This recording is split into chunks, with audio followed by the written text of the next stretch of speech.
ప్రభునందు ప్రేమైన వాళ్ళారా, ప్రభుని యేసుక్రీస్తునామములో మీ అందరికీ శుభాభివందనములు. ఈ ఉదయకాలంలో కలువరి కృపాసనం మీద మిమ్మల్ని ఆహ్వానించుచున్నాను.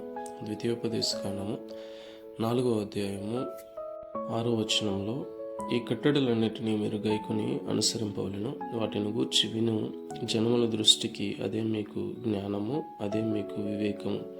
వారు చూచి నిశ్చయముగా ఈ గొప్ప జనము జ్ఞాన వివేచనలు గల జనమని చెప్పుకుందురు. ఎవరైతే దేవుని ఆజ్ఞలను, ఆయన కట్టడలను అనుసరించి జీవిస్తారో వాటి ప్రకారంగా వారి కార్యములు చేయడానికి, సమస్త ప్రజల ఎదుట ప్రవర్తించడానికి, మాట్లాడడానికి జాగ్రత్త పడతారో వారిని చూసిన జనములందరూ కూడా ఈ జనము ఎంత జ్ఞాన వివేచనలు గల జనమని చెప్పుకుందరు. ఎందుకంటే మోసే సెలవిచ్చిన రీతిగా జనముల దృష్టికి, వినువారి దృష్టికి అదే మీకు జ్ఞానముగాను మీకు వివేకముగాను ఉంటుందని చెప్పాడు. అటు విధంగా మనం జ్ఞాన వివేకమును పొందినట్లుగా దేవుని ఆజ్ఞలను, కట్టడలను అనుసరింపవలసిందిగా ప్రభు పేరట